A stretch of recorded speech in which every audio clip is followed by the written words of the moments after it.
यह व्याप्तं सर्वमिदं जगत् स्थावर जंगमं तामधेनु शिरसा वंदे भूत भवस्य मातरम।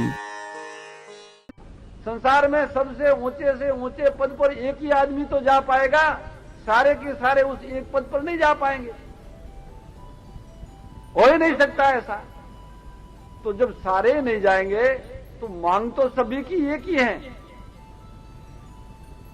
बड़ा से बड़ा बनने की, बड़ा से बड़ा सुख पाने की, सदा रहने वाला सुख पाने की और सदा जीवित रहने की। ये तीनों मांगे सबकी एक जैसी, बड़ा बनने की ज्ञान में, बल में, और सुख पाने की और सदा रहने की, ये मांग हम सब में है। अगर आप कृपा करें और अपनी ओर, अपने ऊपर थोड़ी दया करें, अपनी ओर देखें, तो हमें पता लगे कि हमारे अंदर एक भूख है, वह संसार की किसी वस्तु से मिट नहीं रही है। जैसे कभी मेरी इच्छा हुई कि मिठाई खाने से मिट जाएगी तो मिठाई खा ली, नहीं मिटी, फिर नमकीन खाने की इच्छा हो गई, नमकीन खाया।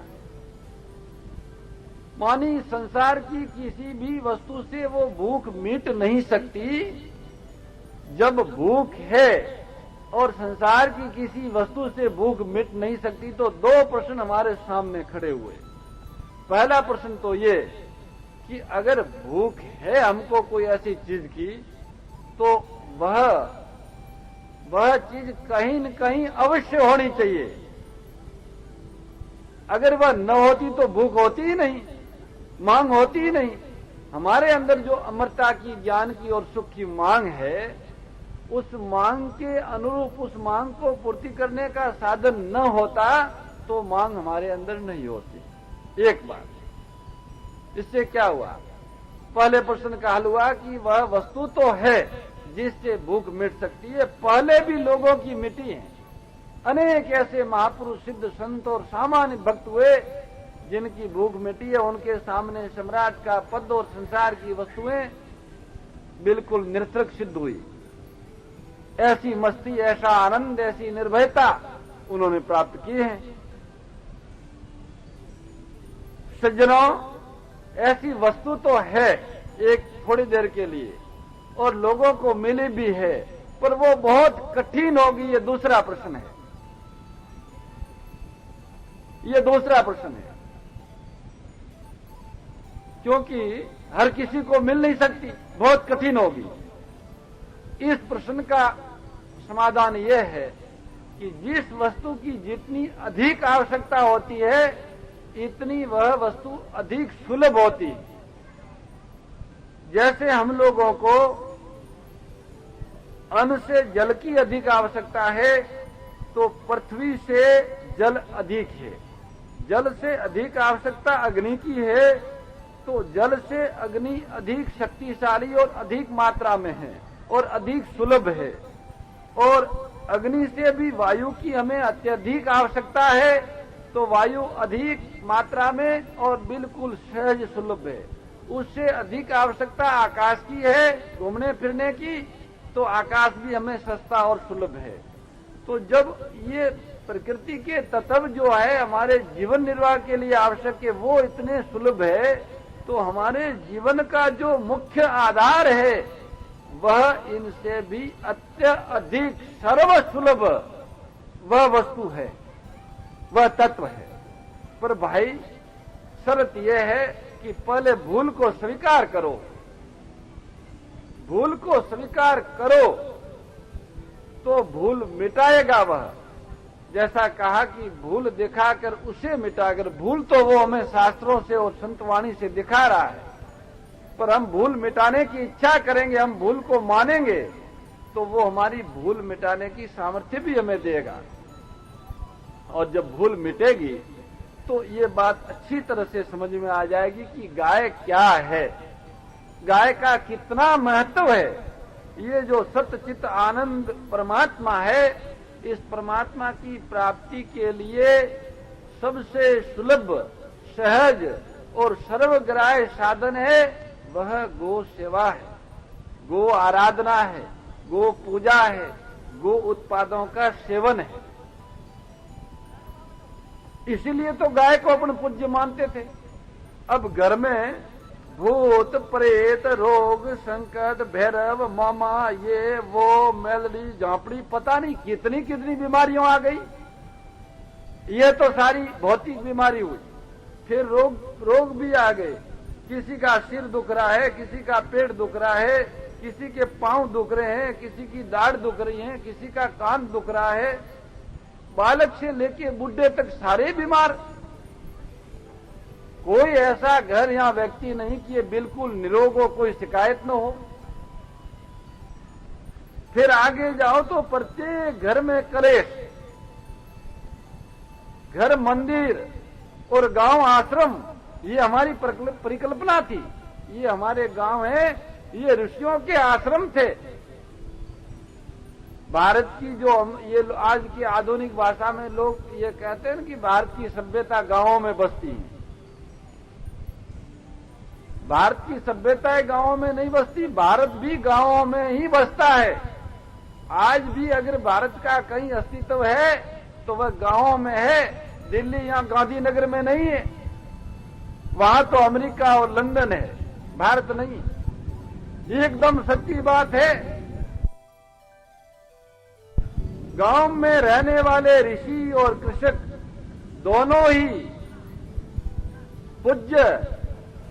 एक तो ज्ञान से पालन करने वाला और दूसरा अन्न से पालन करने वाला, अन्नदाता। पहला ज्ञानदाता और दूसरा अन्नदाता। किसान की श्रेणी ऋषि के समान है। कब? जब किसान उस ऋषि परंपरा के अनुसार कृषि करें, खेती को, जमीन को मां मान के मां से जैसे दूध पीते हैं ऐसे ही जमीन से अन्न फल औषधि का उत्पादन करे तो वह किसान अन्नदाता है। जो किसान पृथ्वी को जहर डाल के, उसको चीर के, फाड़ के, दबा के, कुचल के और विष मिश्रित करके, विष पिला पिला के, विष खिला खिला के अन्न फल औषधि लेता है, वह किसान अन्नदाता नहीं, जहरदाता है। जहरदाता दुश्मन होता है, काल होता है। किसान अन्नदाता था और भारत का ही नहीं संपूर्ण संसार का पूज्य था। अन्नदाता किसान तब तक था जब तक किसान बैल को बाप मानता था।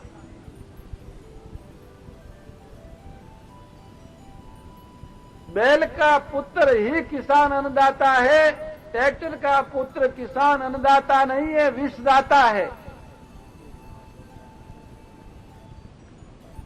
बैल को बाप मानता था।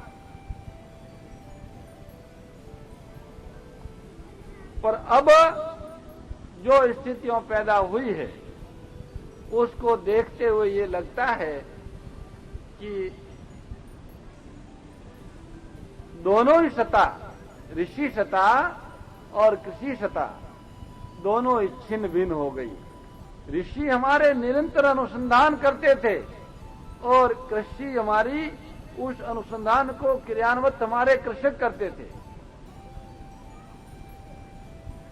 कृषक का अर्थ आप जानते हैं, कृषि गोरक्ष वाणिज्यम वैश्य कर्म स्वभावजम। व्यापार, गायों का पालन और कृषि का उत्पादन करने वाला एक वर्ग था हमारे पास। उसका हमने उस वर्ग का नाम दिया वैश्य। दूसरा वर्ग था, वह भी गो आराधना तो करता था, पर उनका काम था इन सभ्यताओं का संरक्षण। अपने प्राणों का त्याग करके भी ये जो सभ्यताएं हैं, कृषि गोरक्ष वाणिज्यम, इसका संरक्षण करना। इनका ही नहीं, जिन्होंने ये सभ्यताएं हमें दी, ज्ञान दिया अनुसंधान करके, उन ज्ञान का और ज्ञान के आधार जो वर्ग था, उस वर्ग की रक्षा भी उन्हीं का कार्य था। वो उनकी रक्षा के लिए अपना बलिदान देते थे और बड़ी प्रसन्नता के साथ देते थे। ऐसा एक तीसरा वर्ग। एक चौथा वर्ग था जो इन तीनों वर्गों की आवश्यकताएं, कपड़ा, गहना, ये वो सब तैयार करता था। और ये चारों वर्ग इतने जोड़े हुए थे, जैसे गांव में एक मोची जूती बना रहा है तो जूती बनाते समय क्या सोचता है? सबसे पहली सोच तो उसकी ये कि मेरे भगवान के लिए मैं जूती बना रहा हूं, मेरे भगवान पहनेंगे। इससे थोड़ा नीचे उतरा तो बोला मेरे गांव वाले जो मेरे लोग हैं ना, उनके लिए ये जूती बना रहा हूं, उनको कांटा न लगे, उनके पांव न जले, उनको ठंडी न लगे, उनके पांव में लगे नहीं, ऐसी जूती बना रहा हूं। पैसों के लिए जूती नहीं बना रहा हूं, बेचने के लिए जूती नहीं बना रहा हूं, हमारे लोगों के लिए बना रहा हूं। इससे सेवक वर्ग में जबरदस्त समर्पण और कर्तव्य निष्ठा थी। और उधर जो उनकी सामग्री काम में लेने वाला वर्ग थे, वे सब उनकी सारी आवश्यकताओं का ध्यान रखते थे, जूती के बदले में पैसा नहीं देते थे। उनका मकान, उनका घर, उनके विवाह, उनकी समस्त आवश्यकताएं से समाज पूरी करता था। एक आपकी व्यवस्था थी, पर वह छिन्न भिन्न हो गई, नष्ट हो गई। तो अतीत में जीने से तो कोई मतलब नहीं, पर अतीत को याद करने से हमारे अंदर स्वाभिमान और आनुवांशिक संस्कार जगते हैं। अतीत में हम जीना नहीं चाहते। अतीत की जो वास्तविक बातें हैं जो हमारे जीवन में थी, हमारे ही तो वे पूर्वज थे, हम ही तो उनकी संतान हैं, और कौन है? उन पूर्वजों की संतान तो हम ही हैं। और उस समय भी हम लोग थे, जिस समय ये सभ्यताएं थी ऐसी पवित्र और अनंत, उस समय हम थे। अगर हम उस समय मुक्त हो गए होते तो अब जन्म न लेते, और उस समय न होते तो अब भी न होते। सृष्टि जब से चली है तब से हम लोग चले आए, और अब ये अंतिम मौका है मानव शरीर का। इस शरीर में हमें उस मांग की पूर्ति करनी है। कौन सी मांग की? जो किसी भी वस्तु से, पद से, प्रतिष्ठा से, धन से या इंद्रियों के संयोग जन्य सुख है, उनसे पूरी नहीं होती। वह मांग हमें इस शरीर के द्वारा पूरी करनी है। पूरी होती है, कईयों की पूरी हुई है, और आज भी उस मांग को कोई जगाए, स्वीकार करें कि हां मेरी भूल है, मैं जो चाहता हूं वो मैं नहीं जानता हूं, और जो नहीं चाहता हूं उसको पकड़ रहा हूं, जो मेरी जरूरत नहीं है उसको मैं पकड़ रहा हूं, और मेरी जो आवश्यकता है उसको पकड़ नहीं रहा हूं, वो मुझे नहीं मिल रहा है। इतनी बात समझने की, इतनी बात समझने के लिए सज्जनों, सबसे पहली जिस वस्तु की आवश्यकता है वो है विश्वास। विश्वास है। शास्त्रों के पास, संतों के पास कोई गोली नहीं, कोई बम नहीं, कोई वो आपके ऊपर कानून नहीं लाद सकते, कोई दंड नहीं कर सकते। वह शास्त्र आप पढ़ोगे तो उसमें आपको दिखेगा, और संत आप सुनोगे तो सुनाएगा। काम में लेना वह आपके विश्वास पर है। आप कहोगे विश्वास न होता तो हम देखो पिछले 10-12 वर्षों से संतों ने कहा गौ की रक्षा होनी चाहिए, शास्त्रों ने कहा गौ की रक्षा होनी चाहिए, तो हम गांव-गांव में गौशाला खोले हैं। जहां गौशाला है वहां चारा दान देते हैं, खुद जाते हैं। घर में भी गाय पाल रखी है कईयों ने, और अभी यात्रा चली तो देखो हम भोजन करा रहे हैं, ढोल बजा रहे हैं, हार पहना रहे हैं। आपको सुनने के लिए बहुत से लोग इतनी देर से बैठे हैं। ये आप कह सकते हो कि अगर हमारे को विश्वास न होता तो हम ये किस आधार पर कर रहे हैं? बात तो सही है, विश्वास तो है। ये विश्वास नहीं है, ये आपके आनुवांशिक संस्कार है। वो आपको जब ऐसा होता है तो उस तरफ खींच के लाते हैं। अगर आपको इस बात पर विश्वास होता तो एक थोड़ी देर के लिए हम आप सोचें, इतना विश्वास भी होता जितना एक साधारण जज के प्रति होता। एक जज कोर्ट में बैठ के कहता है कि तुम्हारा खेत इसके नाम हो गया, आप तत्काल मान लेते हो कि मेरा खेत तो चला गया। वो कहते हैं आपने ये गलती की, व्यापार ठीक नहीं किया, आपको 6 महीना की कैद हो गई, तो बस सीधा हाथ कर लेंगे, महाराज हथकड़ी डाल दो। कोर्ट की बात पर जितना आपको विश्वास है, एक वकील की बात पर जितना आपको विश्वास है, एक झूठ कपट बेईमानी करके पैसा कमाने वाले कुव्यापारी की बात पर आपको जितना विश्वास है, इतना विश्वास आपको धर्मशास्त्रों पर, संतों की वाणी पर नहीं है। जबकि ये चीजें विश्वास करने योग्य है ही नहीं। विश्वास उस पर किया जाता है जहां पर बुद्धि न पहचान सके, जिसे बुद्धि न पहचान सके, न समझ सके, न पकड़ सके, उस तत्व पर विश्वास करना है। जो बुद्धि से समझा जाए, जाना जाए, धारण किया जाए, उसके ऊपर विश्वास की आवश्यकता नहीं।